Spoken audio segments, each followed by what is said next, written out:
Om Ya Devi Sarvabhuteshu Mathurirupena Samstita Namastasye Namastasye Namastasye Namo Namaha.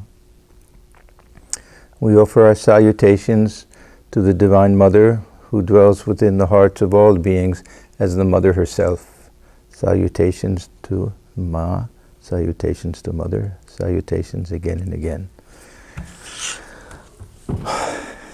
Good morning, everyone. Welcome.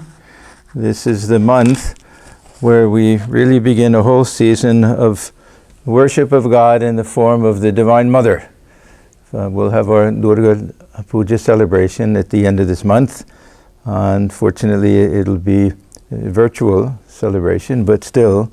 And then later in the month, or later in the season, of course, we'll have Kali Puja, and then worship of Jagadhatri, worship of Lakshmi, all the way into, usually I think January, worship of Saraswati. Anyhow, this is the season for the worship of God as Mother, and I usually like to take at least one Sunday and talk about this topic of Mother worship.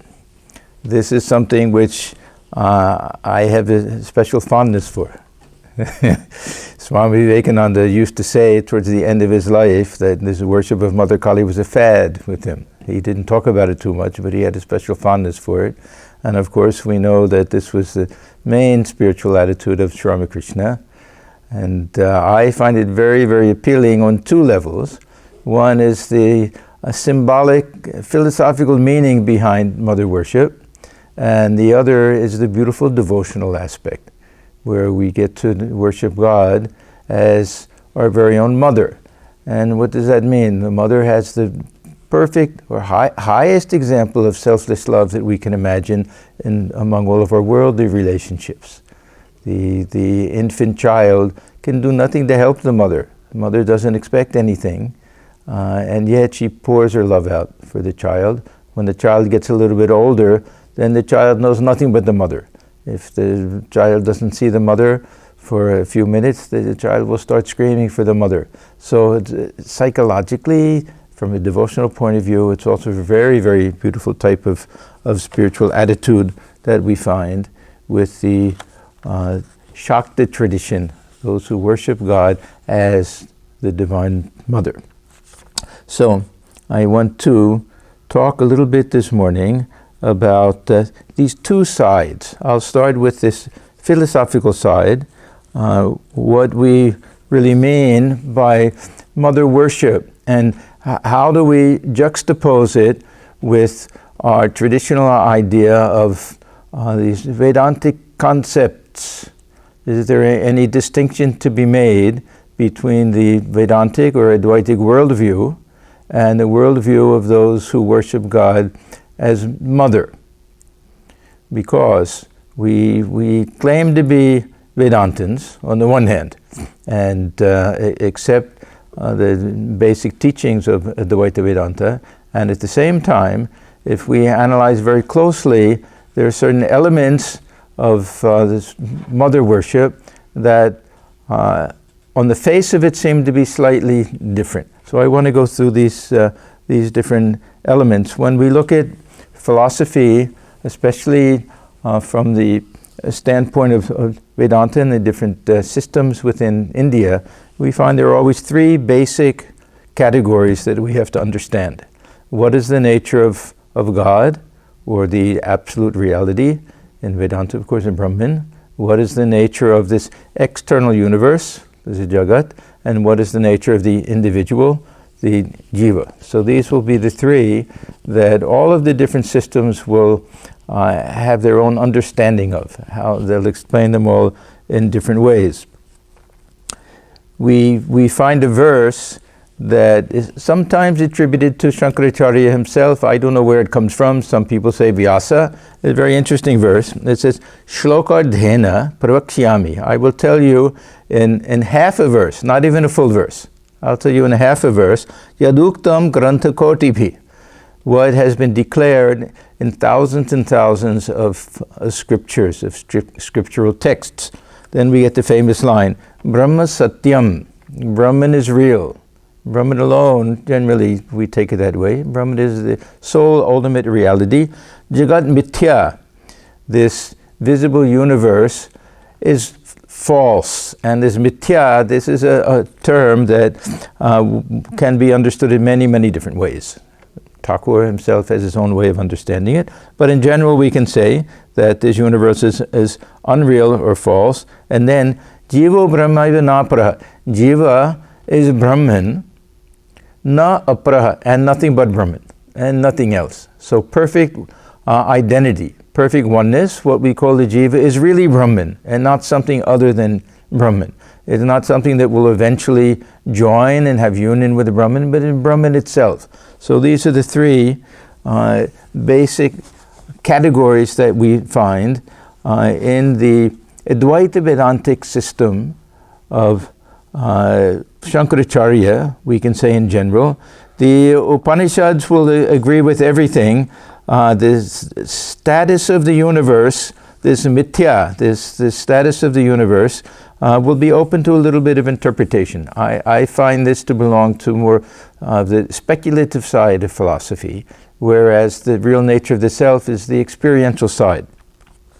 Anyhow, I'll go through these different categories according to Advaita Vedanta first, so that we can understand them and compare them, contrast them to what we find in the Shakta philosophy. And I'm using this term Shakta philosophy. It's not really a highly developed philosophical system like we find with any of the schools of Vedanta.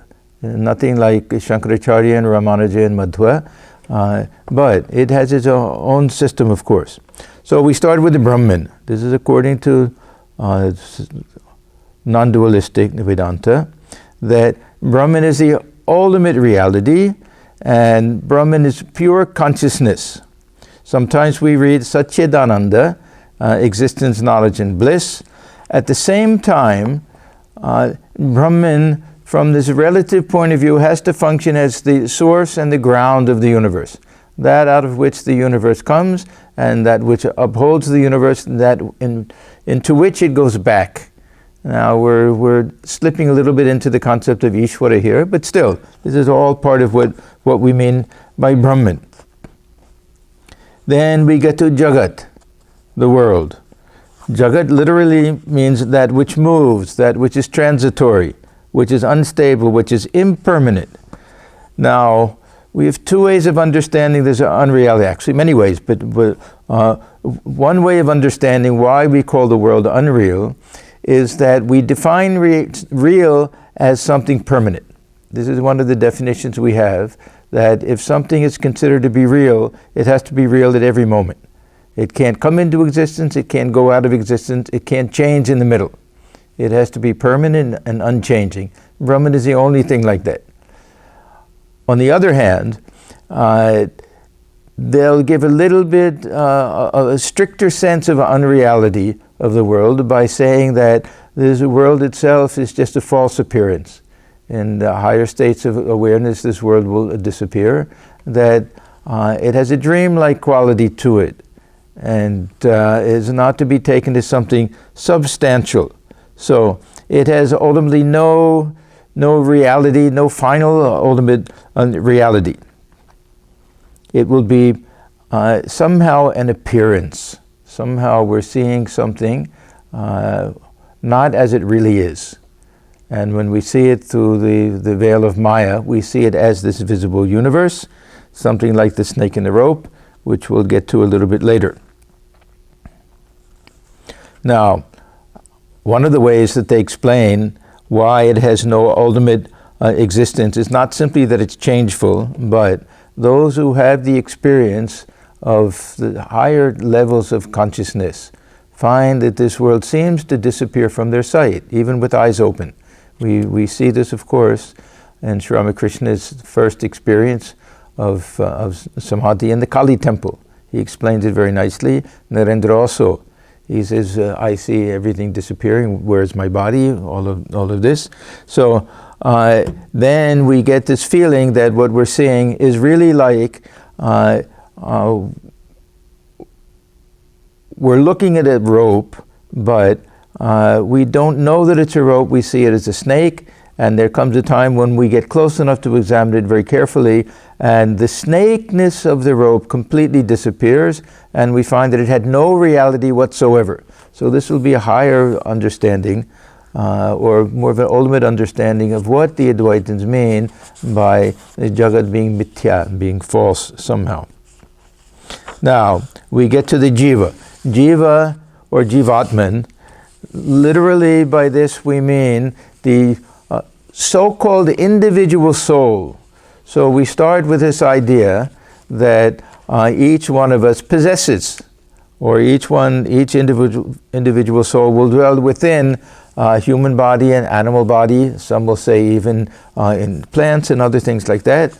But the individuality, according to Advaita Vedanta, is based on false superimposition.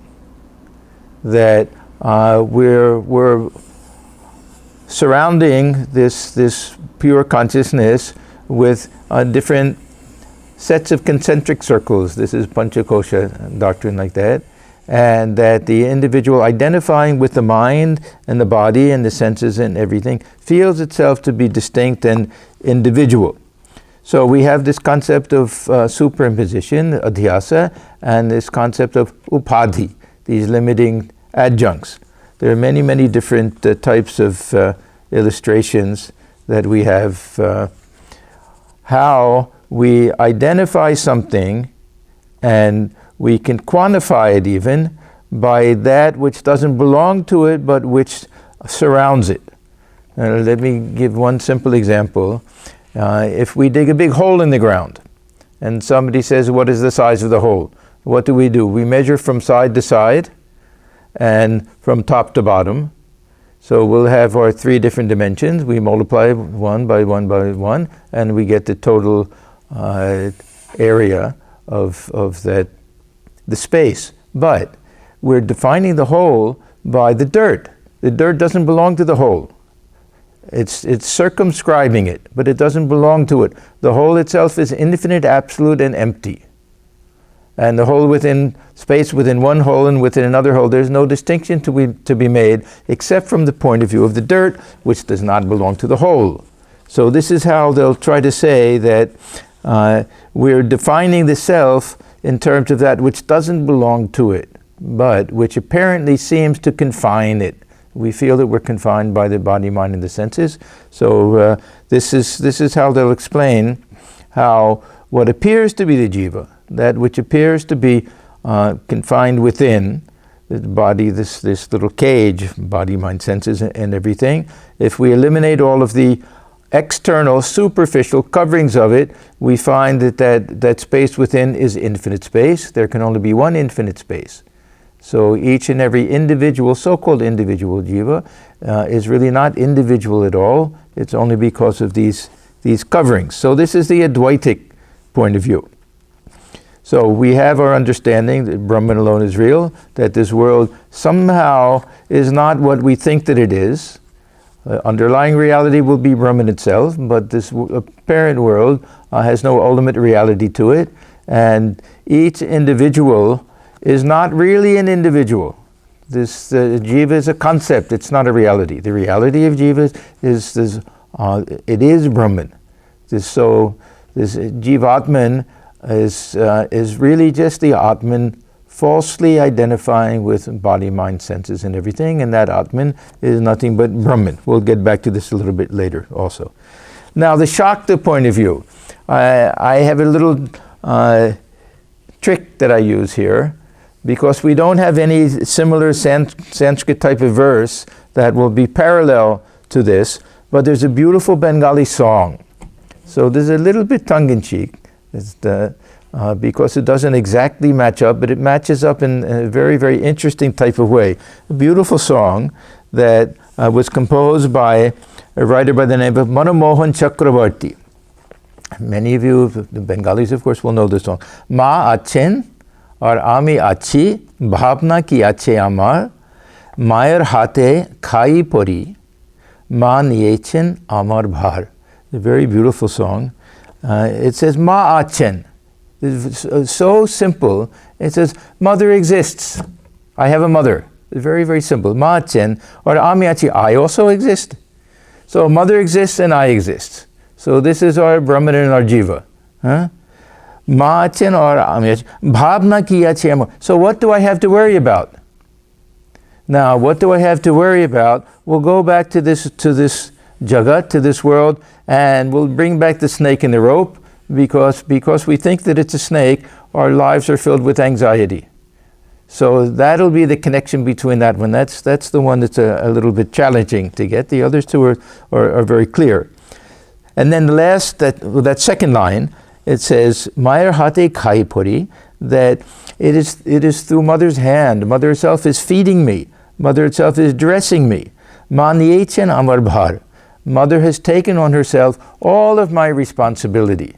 This is, as I say, the attitude of the small child. This is one of the beautiful things of this bhava, this Shantan bhava, Thakur calls it, the attitude of a child, full reliance on the mother, thinking of oneself as a helpless child. And when we can do that full reliance, then we have nothing to worry about. Mother will take care of everything for us. It's a very beautiful type of attitude. So, I want to go through the side by side. Try to picture two different columns.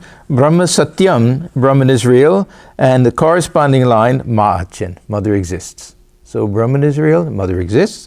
Then Jagan Mithya, this world is unreal. And then Bhavna Kiyachi Amar. So why worry? Okay, we'll try to figure out that one. And then Jiva Brahma Eva Napara, Jiva is none other than Brahman, and Amiyachi, I exist.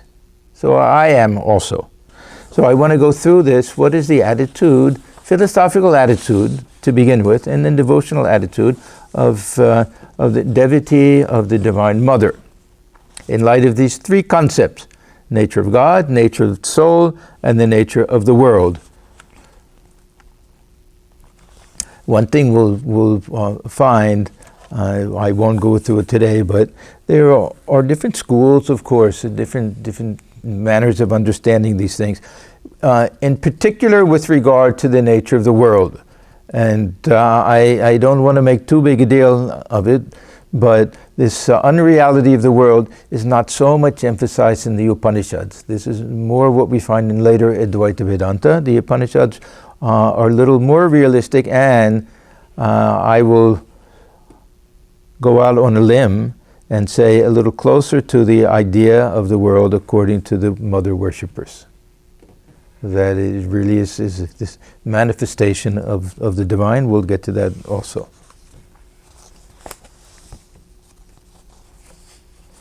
So we'll look at this idea of mother worship as practiced by Sri Ramakrishna and as explained by him. And he wasn't the first, of course. He was in a long line of great devotees of the Divine Mother, especially in Bengal. And we know that Ram Prasad was particularly important in the life of Sri Ramakrishna. He represented an ideal which Thakur followed to a great extent. There's a whole other side of mother worship, looking upon, especially with Mother Kali, as the embodiment of the terrible and all of that. Thakur didn't dismiss that. It simply wasn't the way his mind worked. He liked this other side. This is my loving mother. I'm a small child. She may be terrible to others. She may jump in the mouth of the tiger, Swamiji says, if the tiger comes for the child. But to me, she's the loving mother. Okay. Ma'achen, mother exists. What is the nature of mother? And is it any different from Brahma Satyam? What is the nature of Brahman? Sri Ramakrishna used to say to Narendra that what you call Brahman, I call Kali. I call the Divine Mother. So this Divine Mother is not some type of goddess together with many other types of goddesses. It's not that there's a Durga and there's a Uma and there's a Saraswati and a Lakshmi and a Parvati and all of that. We're talking now of this ultimate absolute reality. But this Shakti aspect will be emphasized according to the worshippers of the Divine Mother. So, the Divine Mother, what we're calling Ma, is not anything different from Brahman. It's the same ultimate reality, only the concept is a little more inclusive. When we talk about Brahma Satyam, then generally we're starting with this idea of Nirguna Brahman. That Brahman has no attributes, has no qualities. Brahman is niriha. Brahman is actionless. Brahman can't do anything. It just is. It is that ultimate absolute reality, understood somehow in terms of consciousness, or the source of consciousness, something like that. We ultimately have to accept the saguna aspect, but in the beginning we start with this nirguna aspect, and in order to make it saguna we have to bring in some concept of Maya. So this is the problem. How do we explain anything starting with Nirguna Brahman? Suppose I say that this universe is just an illusion. How do I explain the illusion? Why is there even an illusion? An illusion for who? It's for me. I am the one how did I come into the picture? Something has to happen. We can't simply start with Nirguna Brahman and end up with this mess that we're in, even if we say, well, it's not really a mess. You're just imagining the whole thing. But we have to be able to explain even that. Somebody says, oh, it's just a dream. Well, how did the dream come?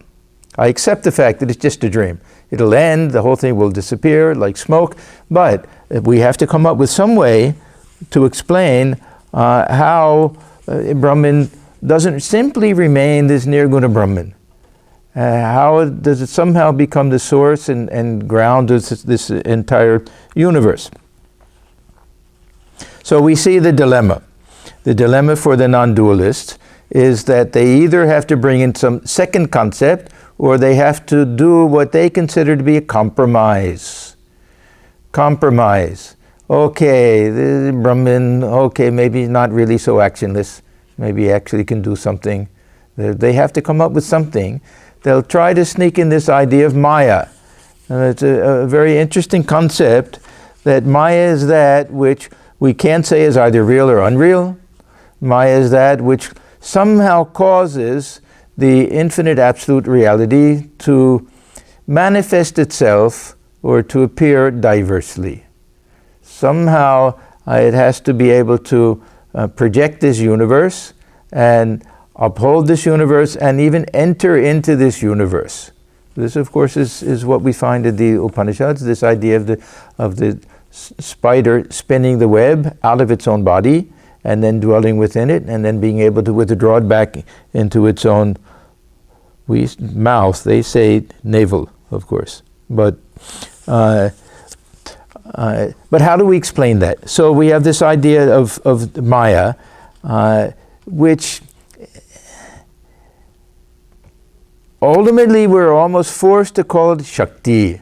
We're almost forced to call it a type of power, but we're not going to give too much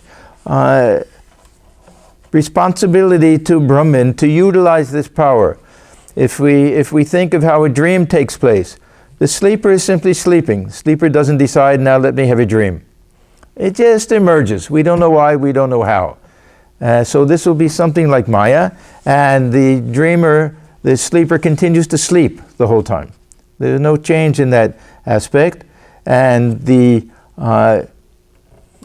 actor in the dream is unaware at the time of either the sleeper or the dreamer, although he's one and the same. There's no distinction between any of them.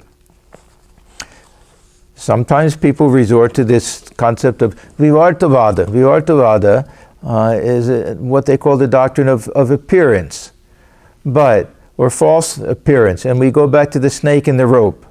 But if we think very deeply about it, this can't be a theory of creation, because it's like saying that the individual in the dream is the cause of the dream.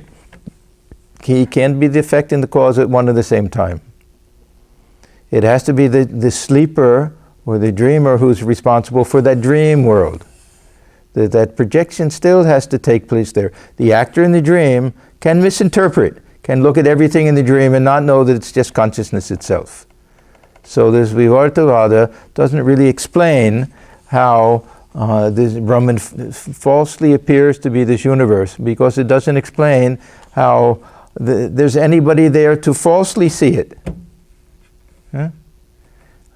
How do we explain? So we say that the rope and the snake.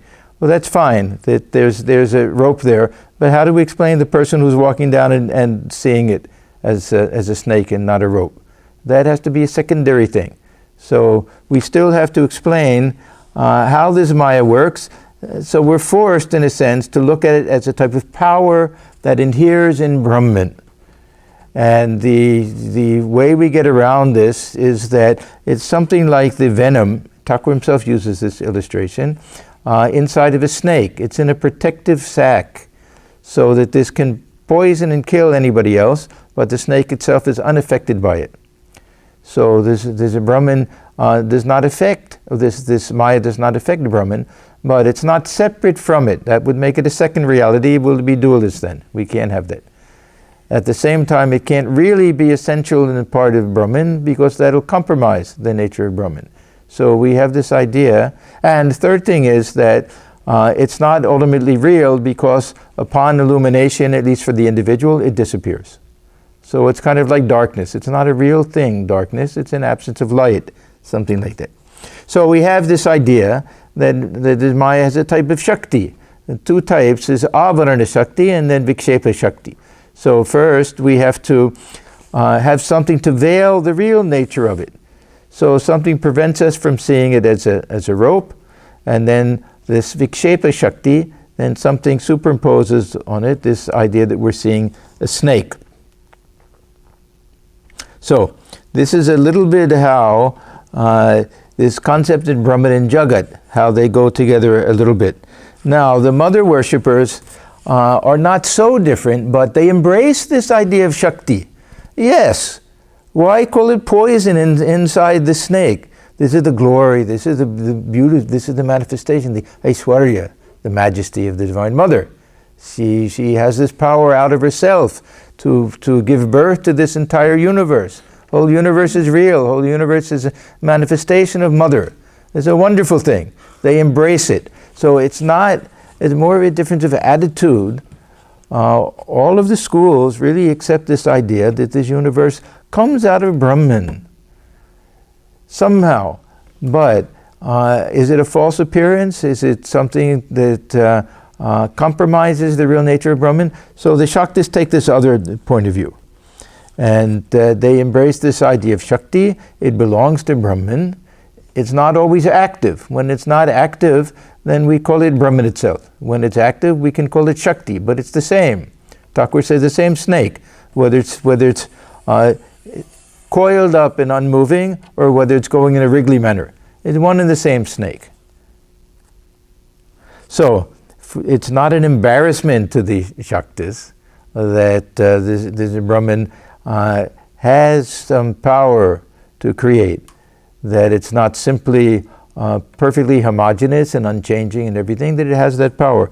They like this idea, and especially this Chit Shakti, this power to project this universe out of consciousness itself.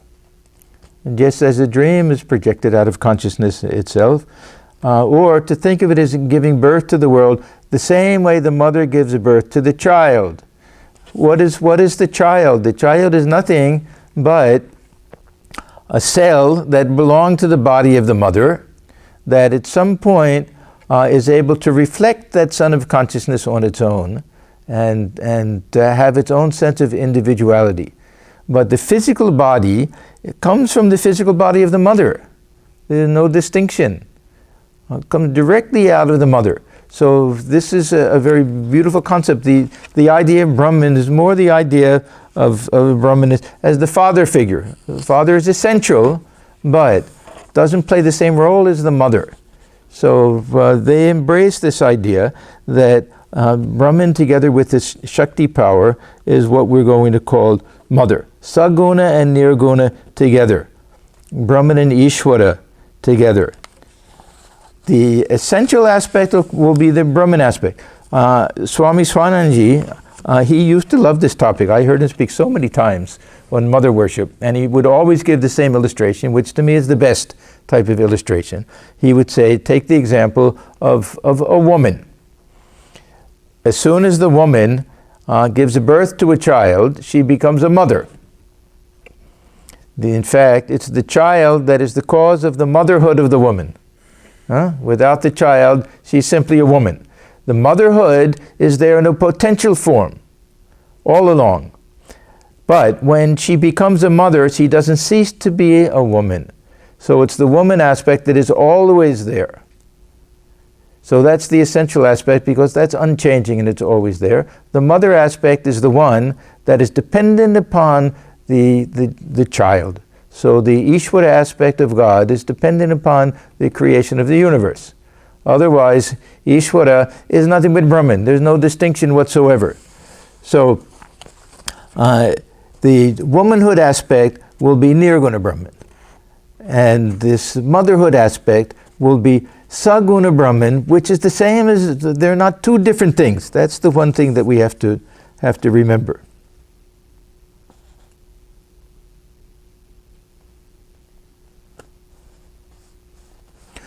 So, this is not an accidental or a secondary thing. This potential to give birth to the universe for the mother worshippers is an essential feature of Brahman.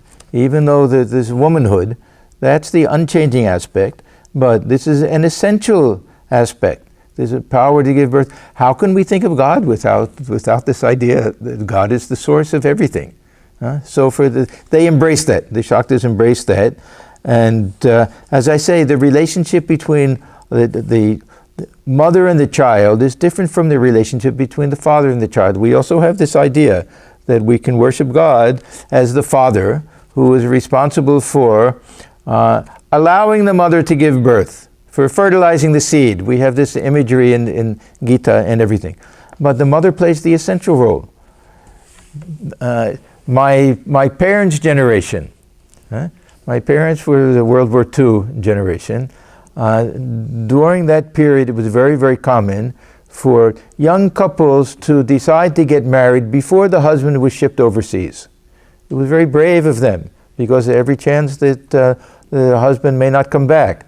But they would choose to do that. And very often, the husband would be away for over a year, and a child would be born. And the birth of the child is not even known by the husband, not even known, becomes a father. The second that the child is born, the man becomes a father. He has no idea. The mother, on the other hand, the second that the child is born, she's there the whole time. She knows every second of it. She knows the extreme labor pains that she goes through. She sees the child come out of her body. She recognizes it as belonging to her. This is her own. She nourishes it. She treats it as the most valuable possession in the world. Man may be 10,000 miles away, fighting somewhere in Europe or Japan or something like that. He has no concept. So this is the intimate relationship between the Divine Mother and the child. Now let's go to the nature of the individual self, jiva. We discussed it, of course, a little bit. According to the Advaitins, that it's just these superficial coverings that make us feel that it's something separate. Take the example of we're in a room that has different windows in it. And we see the light shining through all the different windows. And we can say that this light, it has a circular shape through one window, a square shape through another, rectangular shape through another. We think of each one as separate, but the source of light is one. It's only because the opening has a certain shape to it and a certain dimension to it that we take it as something separate like that. The many different examples that we have that help us understand how the sense of individuality is based on this false identification with these limiting adjuncts that we have. Sri Ramakrishna gives another nice illustration of how this one absolute reality, which is the self of all, appears to be divided. He says, think of the ego as a stick lying on the surface of water. Because of that stick, we feel that we're on one side, and the other side will be all other living beings, and God also, the source of all consciousness.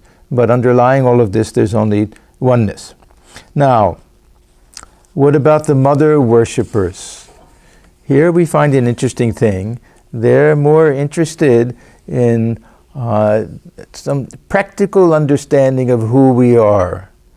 From a philosophical point of view, the mother worshippers can also be considered to be Advaitins. That means that worshipping God as mother doesn't mean that we have to accept the ultimate reality of the individual self.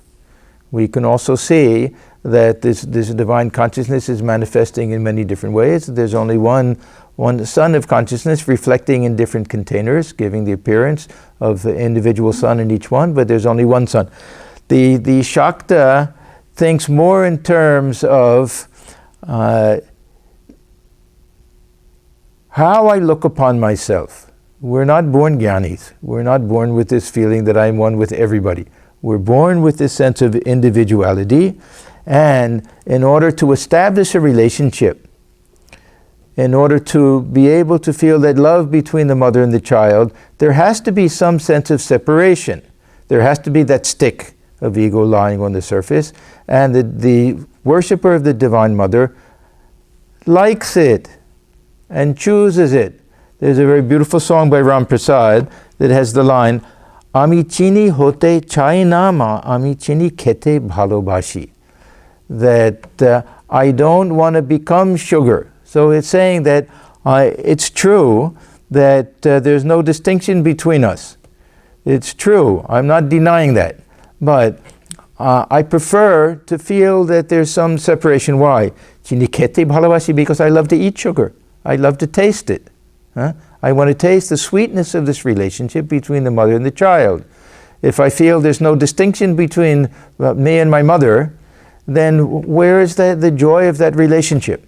Of course, it's a different type of joy that also can be understood when we merge into the Divine Mother. That's a different thing. But from the ordinary point of view, to have some little sense of separation. Thakur said it over and over again, that I like to keep this ripe ego, this child ego, this sense of myself as a child of the Divine Mother, to enjoy this relationship. And because of this also, that we can feel this selfless love of the mother. One of the beautiful aspects of mother worship is that we find this selflessness. I mentioned earlier that this is the one aspect of the mother that we don't find to the same extent anywhere else. This ahetaki bhakti, this motiveless love that the mother has for the child, how the child feels it. And what a beautiful relationship it is. We'll get to this again also.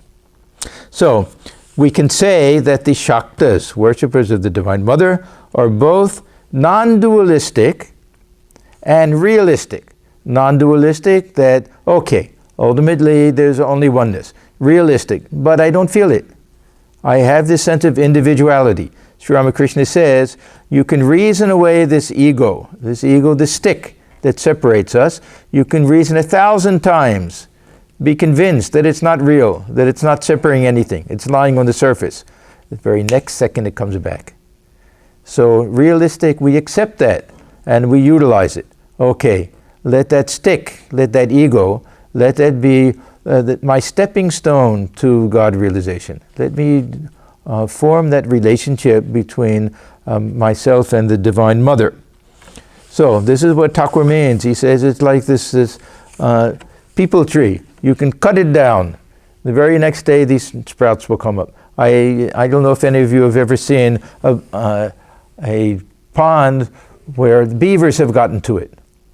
It's really fascinating. These beavers, they'll gnaw through it, and they'll gnaw through all of these trees. You'll find all of these trees lying on the ground, and you'll see all of these trees, little sprouts have come up right out of the tree.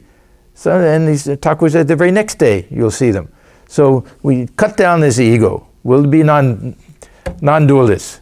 The ego is false. Very next second somebody says something to us, and what happens? Thakur used to say with Totapuri that here he's talking about there's the absolute oneness of everything. And somebody came, Hazara or somebody, and wanted to get some fire for his smoke, and wanted to take one of the charcoals from the sacred fire, the dhuni that Totapuri had. Totapuri got furious. Thakur left. He said, one moment you're talking about Brahman alone exists. Next moment you're getting angry like a small child. So see how this, even for Totapuri, a knower of Brahman, how this ego comes back. So Thakur liked this. This is the question of ruchi, the question of taste. Thakur emphasized this so much. He used to say, in his case, that Divine Mother herself kept the ego of a child in him. Without the ego of a child, there's no Divine Mother. Only this shoreless ocean of consciousness. What fun is that? Huh? Of course, it's good if we can experience that. But this wasn't his attitude. Of course, he had to keep his mind to a lower level. That's a little bit different. But he used to say, this is addressing Mother in ecstasy, mere knowledge of Advaita, I spit on it. Thou dost exist as long as thou dost keep the ego in me. The Paramahamsa is but a child. Doesn't a child need a mother? So this is a very common thing with Sri Ramakrishna. As long as the sense of I is there, we have to form a relationship with God. He spoke of all the different possible relationships. In the Vaishnava scriptures, of course, we have this madhura bhava between the lover and the beloved. We have the servant and the master. All the different possible relationships. But if we look very carefully, is there any distinction between these different relationships and the relationship between the child and the mother? I think there is. This is something that occurred to me, that in all of the other relationships, we need some sense of separation. Even with his madhura bhava, we have two different types, swakiya and parakiya. Swakiya will be that love between the husband and the wife, a very close relationship. The parakiya, the illicit love between the lover and the beloved, the upapati. Thakur talks about this very often. This is higher. It's considered higher. He's an outsider. He's someone who's separate. There's no bond of marriage between them. Maybe a stranger to everybody else. Is outside of the bounds of society. But they fell in love. What can they do? They sneak out at night, they meet in secret, all of that. That's considered something higher. So this sense of difference, which allows this relationship, seems to be important in all of these. Now, slightly different with the relationship between the child and the mother, because there's a certain sense of identification. We know from child psychology, when the infant is first born, the infant cannot make a distinction between where its body ends and where the mother's body begins. Huh? They can't make that distinction. Of course, they've come out of the mother that way. They feel such this sense of oneness. And this seems to be a distinguishing feature, this oneness, this intimacy.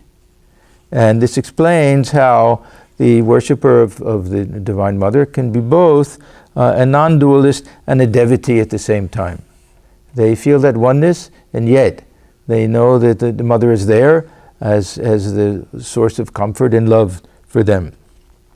So we'll find that the I, sense of I, and this is the important thing, sense of I of the devotee has these different aspects, a dualistic aspect, a qualified non-dualistic aspect, and a non-dualistic aspect. All the three schools of Vedanta will be there.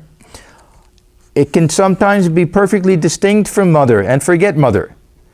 Thakur talks about the mother sends the child out to play, and the child is very happy, and the mother is also happy. My child is enjoying the world. But when the child gets tired of the game and remembers the mother and doesn't see the mother, starts crying for the mother, immediately she drops everything and she comes out and takes the child on her lap. So this is that dualistic type of thing. Then child is blissfully sitting on the lap of the mother, like part of the mother, like a wave on the ocean, part and parcel of the mother. And then in the highest state, when the child itself disappears and mother alone is there. Thakur would experience that. Sometimes he would say, I look within and I see mother and child are there together. The state of other times I look, I see Mother alone is there. That I don't find his eye at all. And then Thakur would feel that Mother is the only one within that body, like the charioteer in the chariot, making him move, making him talk, doing everything. Not even making him. She's the one. She's speaking through this physical body, mouth, tongue, whatever it is, but that Mother alone is there. A little bit different from this I am Brahman idea, but still, it's merged in this idea of oneness.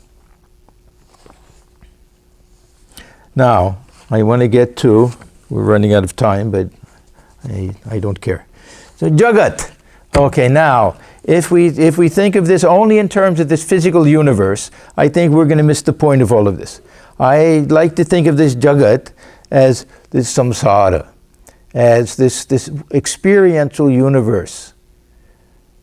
What does this world mean to us? When we talk about our world, we mean our family life, our social life. We don't simply mean this physical universe.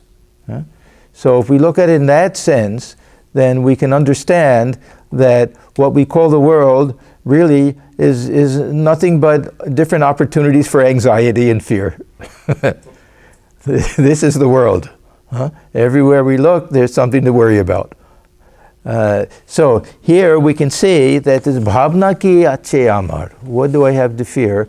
And this idea that this world is false, that there's nothing to fear, that idea of fear itself is false. Why? Because Mother is there. So we have a different way of looking at this. We don't have to think in terms of the snake and the rope and all of that, but we can understand that living in ignorance, we don't realize that there's just a rope and not a snake, but also living with this feeling of isolation, without this understanding that Mother is there. We also don't have that security. We don't have anything to surrender to. So the ignorance for the worshipper of the Divine Mother will be this feeling of separateness, this feeling that we're alone, that we have no one to rely on through all of this. So we look at what it means to live in the world, to live in this world of duality, and we find that this feeling of separation from everything is the source of all our anxiety and fear, this feeling that other people are strangers to us. If I'm a child of the Divine Mother, everyone is my brother and sister. We're all children. There's nothing to fear from anyone. There's nothing to resent with regard to somebody else. There's nothing to covet of anybody else. Everything belongs to Mother. So it removes all of these different types of things. And even this fear of death and old age and everything is all based on this identification with the body. If I'm a child of the Divine Mother, that means that I'm the same nature as Mother. That means spirit. That means I'm also spirit, that I don't identify with this physical body. All of a sudden, fear of death, fear of old age, of illness, pain, and suffering, all of these things, these will also disappear. So, for the devotee of the Divine Mother, all of these things disappear, or all of these things are laid at the feet of the Divine Mother. This brings us to that last line that I read, actually the second line of the song, Man yechen amar bhar, that Mother has taken this burden, has taken all of our worries, all of our anxieties, all of our fears, and as if there's a big bundle on her head, and has lifted them off, and she's carrying them for us. Man yechen amar bhar. How beautiful this song is. So when we feel that the whole weight of the world is on our shoulders, then we have to say, no, my Mother is there. I have a Mother. She'll look after me. She'll take care of everything. Everything gets lifted from us. Swami Atmajnanananda, he used to give a very beautiful illustration.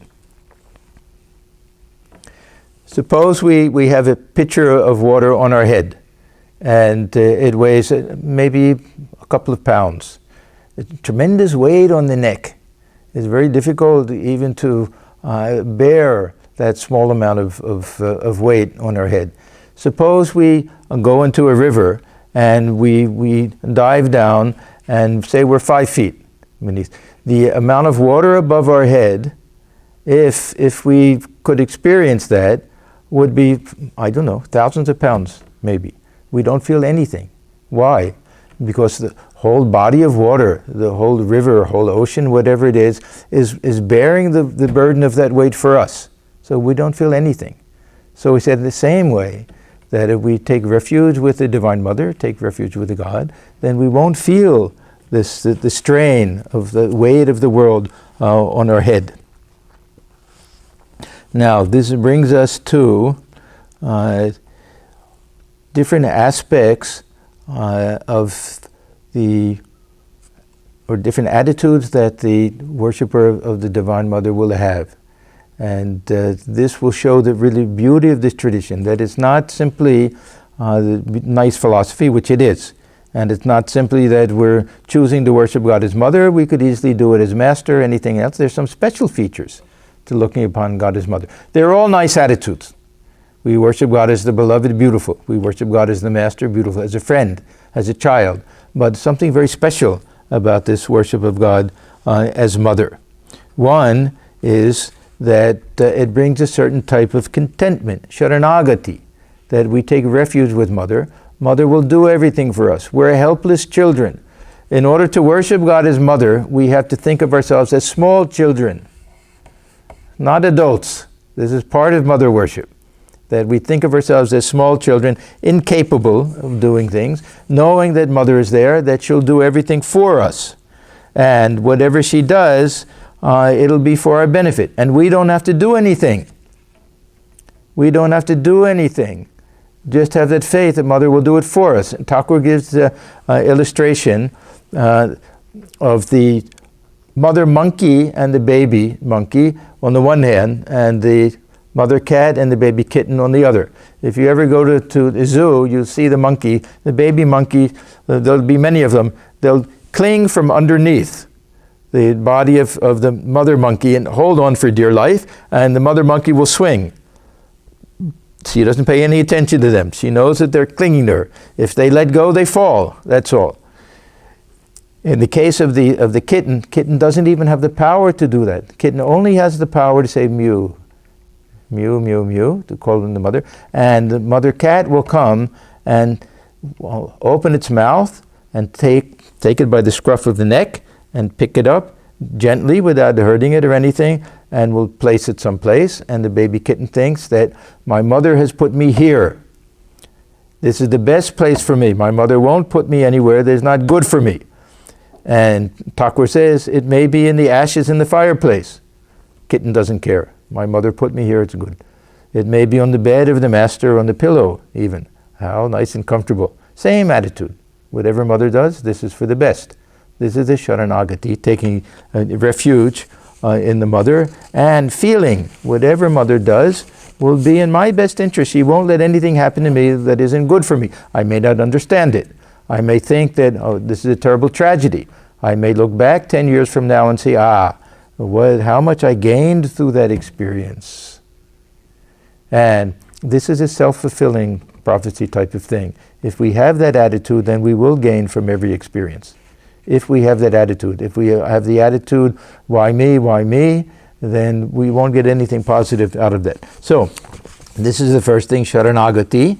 And this sharanagati will contain a few other elements. Anuraga, intense love for God. This is built into the child. You don't have to teach the child to love its own mother. This is a very natural thing. The mother loves the child loves the mother. And if we can superimpose that love that we have for our own mother on God, this is this aropa, this is what Thakur talks about, that we adopt this attitude, a little bit of role-playing, a positive type of role-playing. If we can do that and feel that same intensity of love, that how intense is that? The small child who can't find the mother. You go into a shopping mall sometimes and you'll hear this small child yelling and screaming, where's my mother? They got separated somehow. That type of intense, vyakulata, the second thing, that intense restlessness for the vision of God, like that small child, restless to be reunited with the mother. And all of this goes back to this sharanagati, this perfect surrender, just like the child, being like a child, completely relying on its mother. And this attitude will remove all fear and all worry from life. We see this universe as nothing but the manifestation of the Divine Mother, not something mithya, something divya, not something false, something divine. And there's so many beautiful songs, another Ram Prasad song, where he says, yes, whatever I do, I see the Divine Mother. When I lie down to fall asleep, I'm making pranam to Mother. When I walk around the town, I'm circumambulating. I'm doing pradakshina to Mother. Everything is Mother herself. So this will become the highest vision and ultimate goal of the worshippers of the Divine Mother, to see and feel the presence of Mother at all times, and to take refuge with Mother, to feel her holding our hand, carrying or lifting our burden at every moment. So this is a beautiful attitude, of course, always, but especially during this period where we have all the different celebrations, worship of Divine Mother, the Durga, the Kali, and all the other aspects. It's very nice to think of these things. I want to close just by reading a few lines from Swami Vivekananda's beautiful, beautiful poem, one of my favorites, called My Play is Done. Beyond all sorrows, beyond tears, beyond even earthly bliss, whose glory neither sun nor moon nor stars that twinkle bright, nor flash of lightning can express, they but reflect its light. Let nevermore delusive dreams veil off thy face from me. My play is done, O Mother, break my chains and make me free. So thank you. I wish you all a very wonderful season. Of course, we'll have our Durga Puja at the end of the month, I believe last Sunday of the month. It'll be virtual.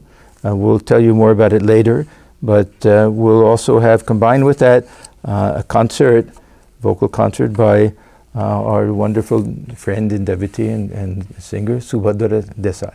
So everyone, please stay well, have a good week, and we'll see you next time.